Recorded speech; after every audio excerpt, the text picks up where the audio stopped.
দিদির বুকের ওপর ছাকাটা, পাড়ার ছেলেরা সব দূর।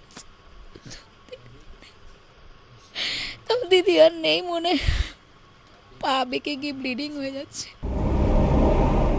ভাইফোঁটার আগের রাতে ভাইয়ের কাছ থেকে দিদিকে কেড়ে নিল বেপরোয়া গতি।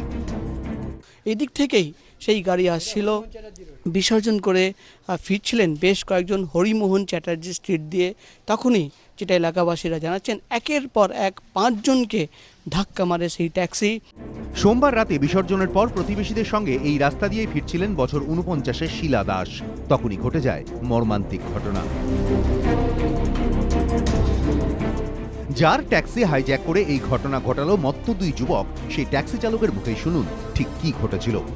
কোথা থেকে উঠেছিল ওরা? এইটা দিকে পাল থেকে তারপরে কি হলো? দিকে পাল থেকে আমাকে বললো, কি বললো? বললো ডল্লভ যাও। তারপরে ডল্লভ দিয়ে তারপরে বলছে কি আমি রথতলা যাবো। হ্যাঁ, তারপরে? রথতলা দিয়ে বলছে কি আমাকে একটু গলির মধ্যে নিয়ে চলো। হ্যাঁ, তারপরে? গলির মধ্যে মেরে মেরে দিয়ে তারপরে গাড়িটা নিয়ে নিয়েছে। এই জায়গায় এসে ট্যাক্সি চালককে মারধর করে সেই 2 জন যুবক। তার কাছ থেকে ড্রাইভারের স্টিয়ারিং তারা কেড়ে নেয়। স্টিয়ারিংয়ে এসে বসে একজন যুবক মদ্যপ অবস্থায়। গাড়ি চালাতে চালাতে সেই যুবক ট্যাক্সি নিয়ে খড়দার দিকে এগিয়ে যায়।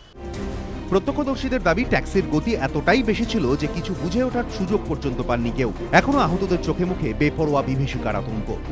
আমরা ঠাকুর বিসর্জন দিয়ে আসছিলাম, ওই টাইমে গাড়ির পিছন থেকে একটা গাড়ি এসে ধাক্কা মেরেছে। এরম ক্রসভাবে আসতে থেকে এরম মোড় ঘুরেছে, ওই মোড় ঘুরে চাকার তলায় আমার দিদি পড়েছে, আমাকে ছিটকে ফেলে দিয়েছে। ও এটা আনকন্ট্রোল এমন হয়ে গেছে যে ট্যাক্সি ড্রাইভার কিছু করতে পারছে না, তাকে বেঁধে দিয়েছে, ট্যাক্সি ড্রাইভারকে বেঁধে দিয়েছে, ড্রাইভারকে হাত ধরে বেঁধে দিয়েছে। ড্রাইভার বলছে আমি কিছুই জানি না, আমাকে এরকম বেঁধে দিয়েছে। কিন্তু এভাবেই প্রকাশ্য রাস্তায় ট্যাক্সি হাইজ্যাক হলো, ছুটল বেপরোয়া গতিতে। কিন্তু কিছুই কেন দেখতে পেল না পুলিশ? প্রশ্ন স্থানীয় বাসিন্দাদের।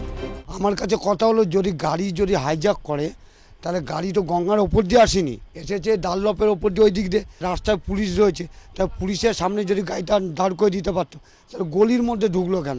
শুধু তাই নয়, ঘটনার পর কামারহাটির বাসিন্দা অভিযুক্ত 2 যুবক পাড়া থেকে লোক ডেকে এনে হামলা চালায় বলে অভিযোগ স্থানীয় বাসিন্দাদের।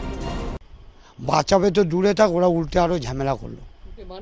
হ্যাঁ, এখন আশঙ্কাজনক অবস্থায় আরজিকর মেডিকেল কলেজ হাসপাতালে ভর্তি 3 জন। কিন্তু আর ফিরবেন না শিলা দাস। উৎসবের আবহে শোকের ছায়া পরিবারে। সমীরণ পাল, প্রকাশ সিনহা ও ময়ূর ঠাকুর চক্রবর্তী, এবিপি আনন্দ।